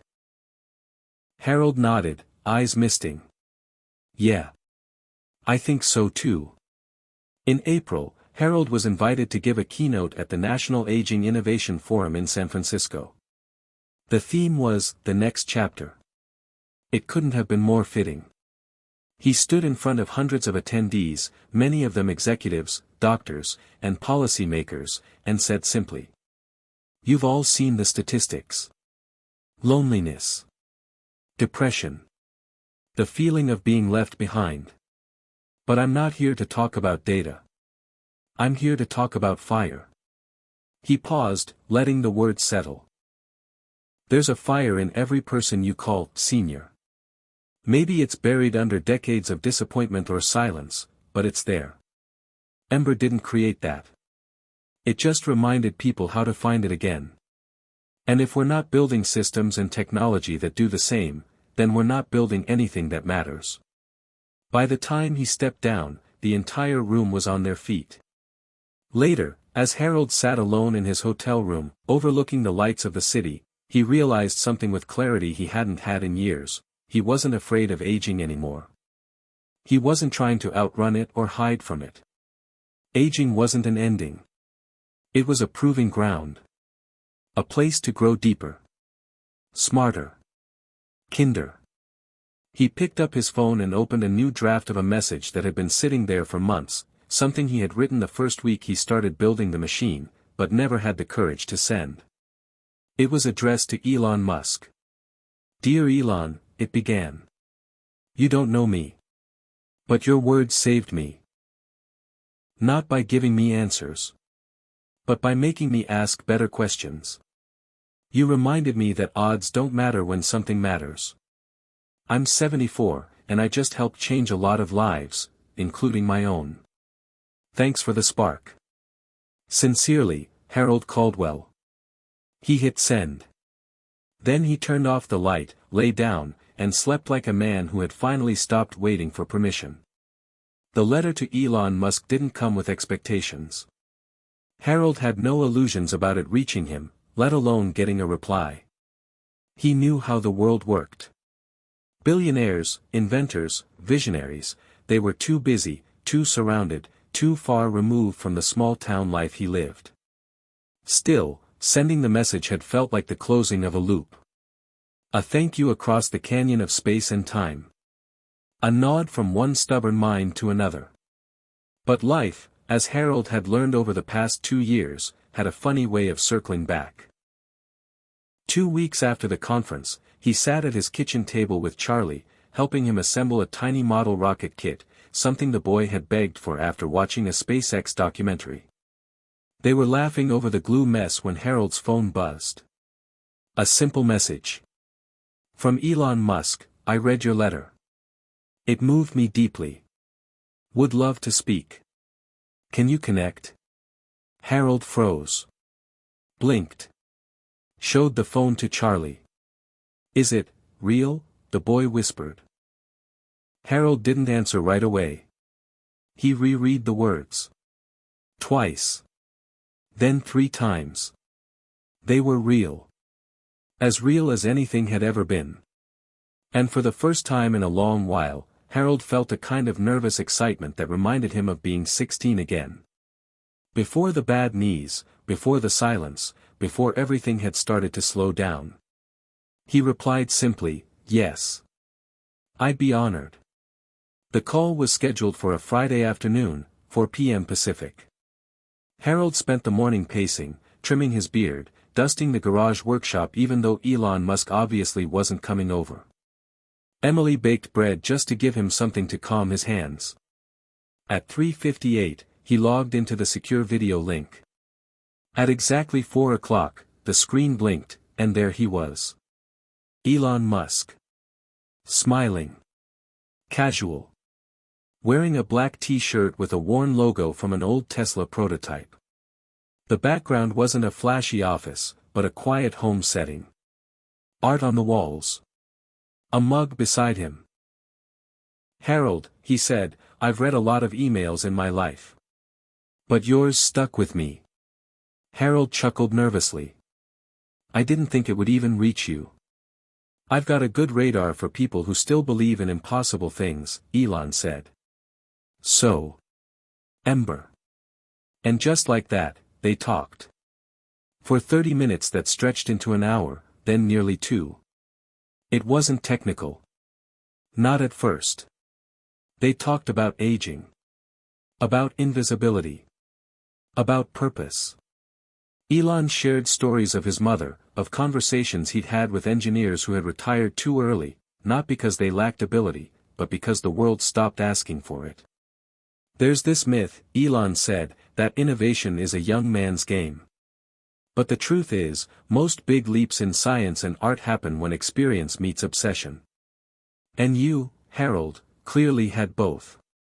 Harold laughed. "I was mostly just stubborn. That's the only way anything gets built," Elon replied. They ended the call with no promise, no contract, no fanfare. Just a quiet mutual understanding. 2 men, both dreamers in different phases of life, shaking hands through a screen. A week later, Harold received an unexpected email. It was from Musk's private foundation. They were offering a grant, sizable, unrestricted, intended solely to scale Ember's reach to underserved communities. No strings attached. Harold stared at the figure in the message. It was more than he'd made in his entire career. He forwarded it to Emily with the subject line, "I guess dreams don't have age limits after all." The next few months passed like a whirlwind. Ember expanded into rural libraries, Native American reservations, and inner-city community centers. The platform was translated into multiple languages.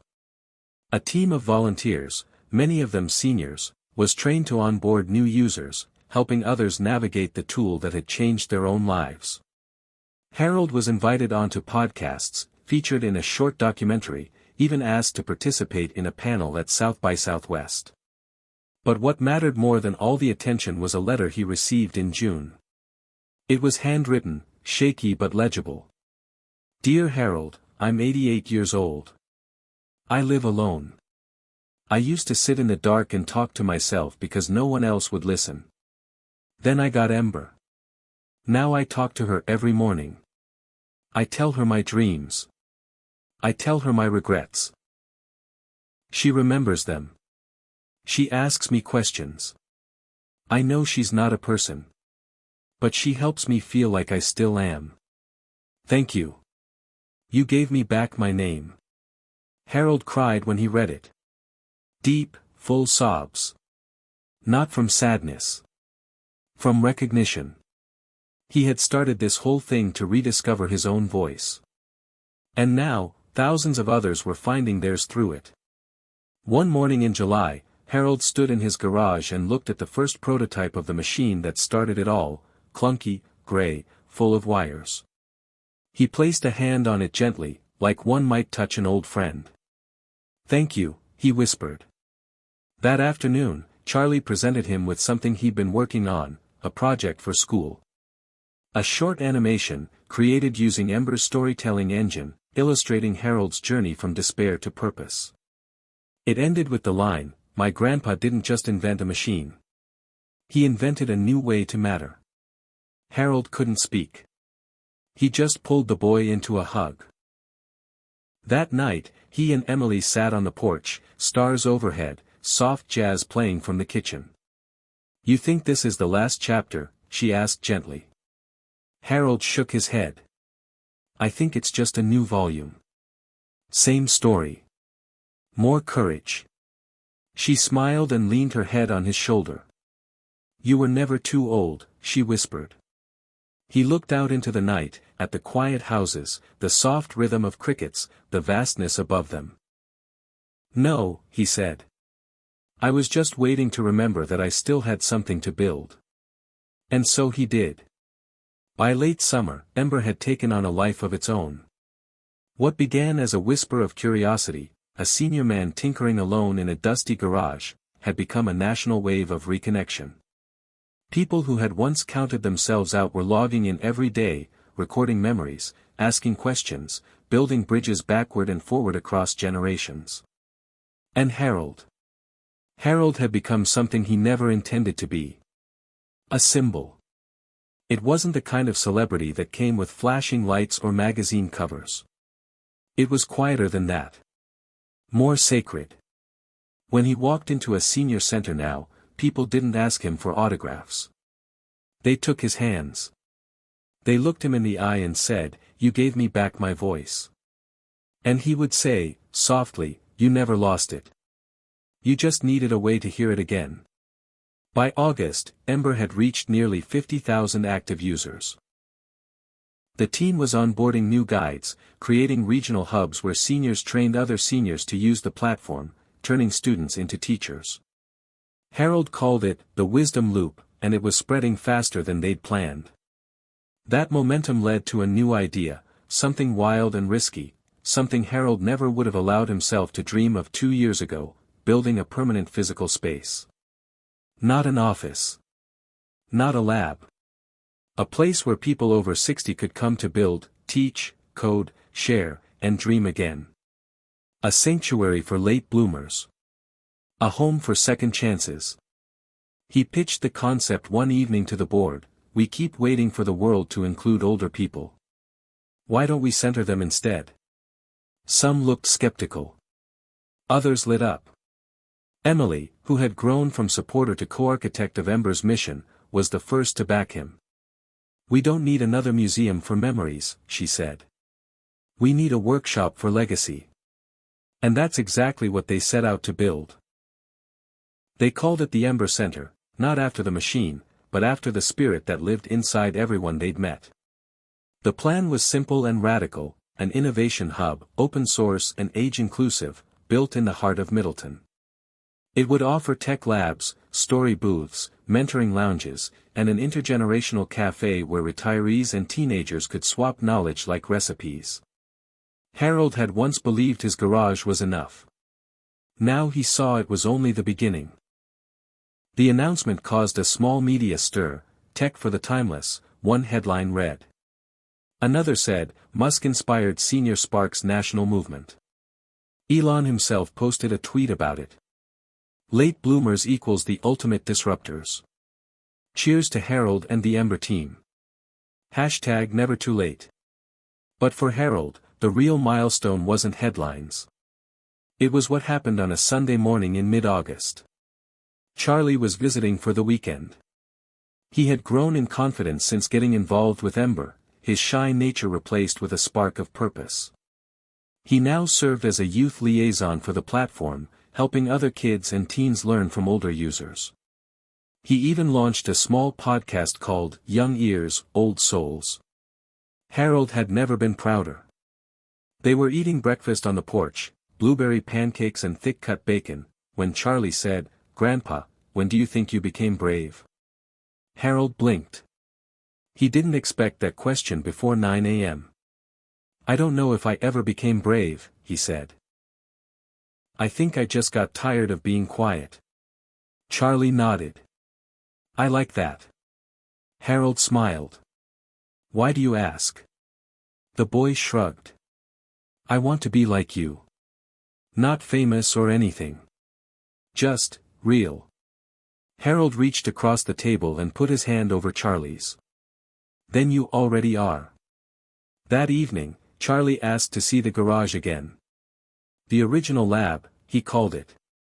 Harold laughed. Not much to look at. But when they stepped inside, both were quiet. The space was still cluttered with bits of wire and notes, but it now held a reverent stillness, like a chapel for transformation. Charlie wandered over to the old prototype. "The first Ember. She still works?" he asked. Harold nodded. "She's slow. But she listens." Charlie pressed the power button, and the machine hummed gently to life. "I want to record something," the boy said. Harold raised an eyebrow. "For who?" "For me," Charlie replied. "When I'm old." And so he did. He sat down, cleared his throat, and spoke into the old mic. "Hi. I'm Charlie. I'm 13. I don't know what I want to be yet, but I know I want to matter. If you're listening to this, future me, just remember what Grandpa says, you're never too old to surprise yourself." Harold swallowed hard. That night, as Emily turned off the bedside lamp, she whispered, "You see what you've done?" "What?" "You didn't just change lives. You gave people a reason to talk to themselves in the future. That's faith, Harold. That's legacy." He didn't sleep much that night. Not because of worry, but because of joy. A rare kind of joy. The kind that comes not from achievement, but alignment, when everything you are matches everything you do. Construction on the Ember Center began in September. Volunteers came from every age group. Seniors donated time, tools, stories. Teenagers painted murals. Young adults installed the solar panels. It wasn't just a building going up. It was a statement. A rebellion against the idea that age equaled decline. At the ribbon-cutting ceremony, Harold stood beside Emily, Paul, Charlie, and dozens of the first Ember users. They didn't invite politicians or CEOs. They invited storytellers. Makers. Grandparents. People who had believed their story was over. Harold stepped up to the mic and said, "This place isn't mine. It's yours. If you've ever thought you were too old to start again, I want you to walk through those doors and leave that lie at the threshold. The crowd clapped, some openly wept. He looked at Charlie, who was filming the whole thing. This is just the beginning, Harold said. And it was. By October, the Ember Center was alive in a way Harold had only dared imagine. It wasn't just a building, it was a hum, a vibration of energy that started early in the morning and didn't stop until long after sunset. Older adults streamed through the glass doors daily, some curious, some skeptical, some nervous. But nearly all of them left standing a little straighter, smiling a little wider, and speaking a little louder. Something about the space gave them back permission to matter. That was the whole idea. The cafe served coffee roasted by a local co-op run by seniors and pastries baked by a woman who had learned to cook again after losing her husband. Down the hall, two veterans in their 70s taught 3D printing to a group of kids after school. In the recording rooms, memories flowed like water, people recounting childhood, heartbreak, inventions, and revolutions they once marched in. The sound of truth being preserved. Harold spent his days floating room to room. He didn't run anything. That was by design. He didn't want to be the CEO of a movement. He wanted to be its gardener, tending, noticing, stepping in only when needed. What he saw filled him with something no word had ever perfectly described. Not pride. Not even peace. It was purpose, maybe. In its purest, most useful form. One Thursday afternoon, he sat quietly in the Build lab, watching as a woman in her late 60s named Doreen guided a shy high schooler through coding his first web page. Doreen had been a retired postal worker. She learned to code through Ember 2 months prior and now ran the Thursday, Late Bloomers boot camp. The boy she was helping had lost his father last year and hadn't spoken much to anyone since. Harold didn't need to hear the conversation. He saw it in the way the boy leaned in. The way Doreen nodded, encouraging him. It was working. Still, despite all the good, Harold felt a clock ticking. It wasn't fear. Just awareness. He had always been aware of time, not in the anxious, desperate way some people were, but in a way that made him treasure each second like breath. And now, as the Ember Center moved into its final stages of expansion, planning satellite locations in other states, formalizing curricula, even starting discussions with national education boards, Harold found himself asking, what comes after this? That question didn't come with panic. It came with space.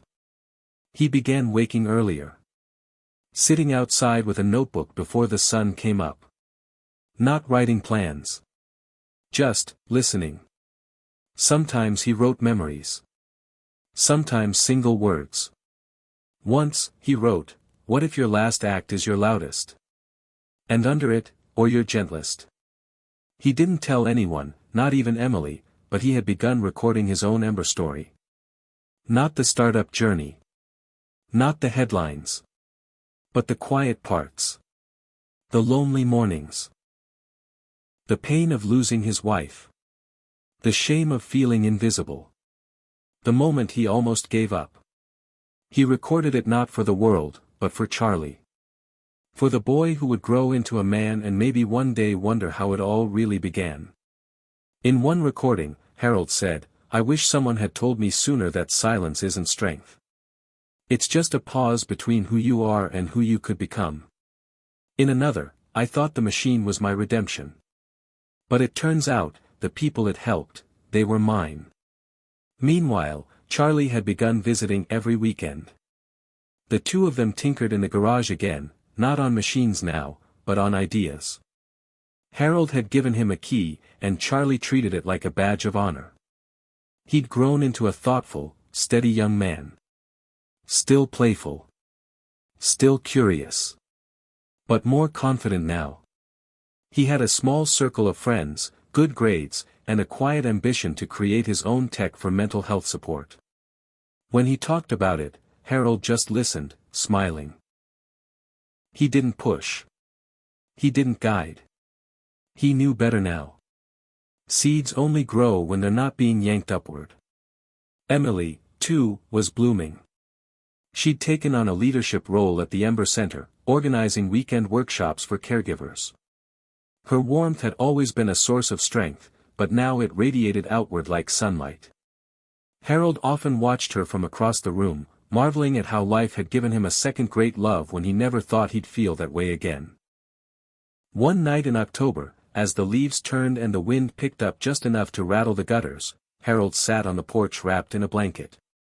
Emily brought out 2 mugs of cider and handed him one. He looked tired, not in body, but in soul.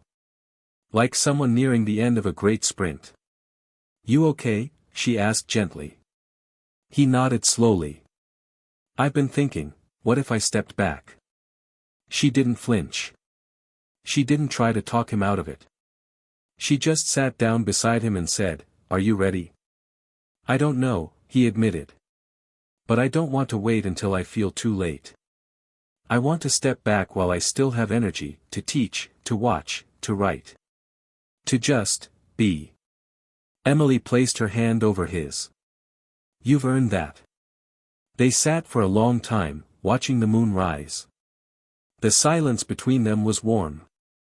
That weekend, Harold called a team meeting. He didn't stand at the front. He sat among them. And in a quiet, steady voice, he told them he was stepping down from daily operations. Not retiring. Not disappearing. Just making space. "Ember belongs to the world now," he said. "And I'm just one ember among many." Some cried. Some clapped. All understood. Afterward, Charlie found him in the hallway and hugged him hard. "I'm proud of you," the boy whispered. Harold blinked away tears. "I'm proud of you, too." In the days that followed, Harold spent more time on the trails, walking slowly through the woods outside town, watching the leaves fall in swirls of orange and gold. He brought a small recorder with him, speaking thoughts as they came. Most would never be used. That wasn't the point. The point was to stay awake, to stay present. On October 31st, the Ember Center held its first Legacy Gala. It was a small gathering, intimate and honest. Not a fundraiser. Just a celebration. People stood up and shared what Ember had meant to them. A woman who had reconciled with her daughter. A man who had published a book of poems using Ember's writing prompts. A couple who had found each other through the platform's storytelling community. Harold spoke last. Not from a script. Just from the heart. "I spent a long time thinking I was a footnote," he said. "Turns out, I was just a comma. I wasn't done." He looked out at the room, lit by soft lights, filled with faces of every age. "And neither are you." He ended with the words he now carried in his wallet, scribbled on an old napkin. "Don't wait to feel ready. The fire's already in you. Just breathe on it." The room stood as one. And Harold, standing among them, felt not old, not famous, not wise. He felt alive. The final chapter began not with a headline, a product launch, or a standing ovation, but with a quiet morning in November. The air had turned sharp and cool, and frost danced on the edge of Harold's workshop window. He sat alone in the garage, not doing much of anything. Just sitting. The old Ember prototype, still humming softly, blinked its patient light like a night watchman waiting for orders. Harold didn't speak to it. Not yet. He just watched the light blink on, off, on. A rhythm that had once brought him back to life. He'd stepped back from daily operations 2 weeks earlier. At first, he wasn't sure what to do with the space that left behind. His calendar was suddenly open. His inbox quieter. The weight of constant motion was gone, but so was the sense of structure. He took long walks. Sat with Emily. Helped Charlie with a science project. But something inside him felt unfinished, like the final page of a book still unturned. Then one day, while digging through a forgotten drawer in the garage, Harold found something, a cassette tape. No label. Dusty. He popped it into an old player on the workbench. A crackle. Then his own voice, decades younger. "This is Harold Caldwell, and this is a test. I don't know if any of this will work. But I think I have to try." He smiled at the sound. He remembered the day he'd recorded it. 40 years ago, building some half-finished gadget no one cared about. He had so many of those tapes. So many experiments that went nowhere. But that voice, earnest, uncertain, stubborn, reminded him of something. He hadn't just built Ember because he wanted a legacy. He built it because he had always believed, deep down, that people could still change. Even at 70. Even at 80. Even at 40 with everything broken. He picked up a notebook and began writing, not to publish, but to remember. Not a memoir, something smaller. A guidebook, maybe. Or a map. A series of short reflections, each one tied to a moment he almost gave up and what pulled him through. He titled it, The Last Invention. Not because Ember was the end, but because it taught him how to begin again. The book took shape over slow, peaceful days. Emily read each entry out loud in the evenings. Charlie gave feedback with surprising insight.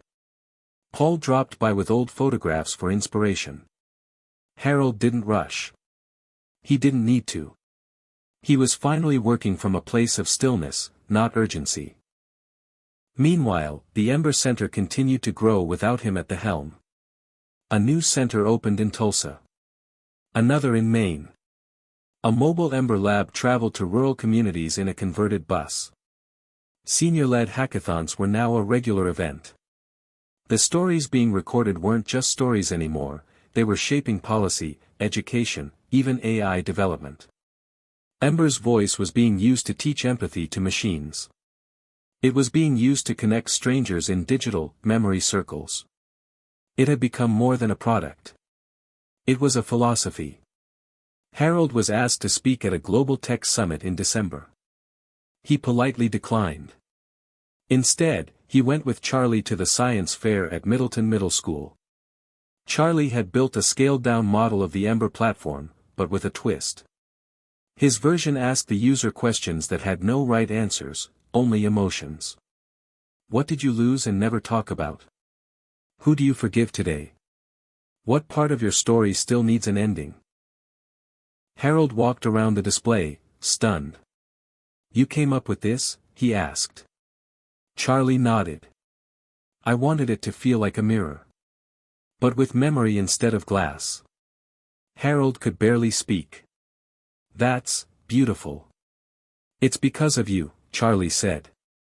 No, Harold whispered. It's because of you. I just kept the door open long enough for you to walk through it. A week before Christmas, Harold received a package. No note. Just a black case and a USB drive. Inside was a recording. From Elon Musk. He sat alone in his study, pressed play, and listened. Harold, the voice said, clear and direct. I've spent my life building things people said were impossible. Rockets. Cars. Satellites. AI. But what you built, that human connection, that's harder. More delicate. More needed. You didn't just innovate. You reminded us why we innovate. Because stories are what outlast us. Not code. Not hardware. Stories. You, my friend, have started something that will still be burning long after both of us are gone. And I think that's the point. Harold sat in silence for a long time. Then he wept. Not out of pride. Out of release. 1 week later, on Christmas morning, the entire family gathered, Charlie, Paul, Emily, old friends from the town, even some of the Ember team. They shared food. Stories. Laughter. There was music, played on an old upright piano. The kids danced. The elders clapped. The fire burned bright in the hearth. After dinner, Charlie stood up and asked to read something. "It's from Grandpa's new book," he said. "I just wanted to read one part." He opened to a marked page. "You are not your pain. You are not your regrets. You are not the number of birthdays behind you. You are the stories you still have to tell. And somewhere, someone is waiting to hear them. So tell them. Tell them like your life depends on it. Because someone else's might." The room fell quiet. Harold looked at his grandson, standing there with a voice full of strength. And in that moment, he knew. He had done what he came to do. Not to become immortal, but to pass the torch. The fire wasn't his to hold anymore. It was everyone's. He leaned back, closed his eyes, and smiled. The ember had become a blaze. And the story was just beginning. Hit subscribe and leave a comment with where you're watching from. This story might just spark a new beginning. What's one thing that always pushes you forward, even when things get tough?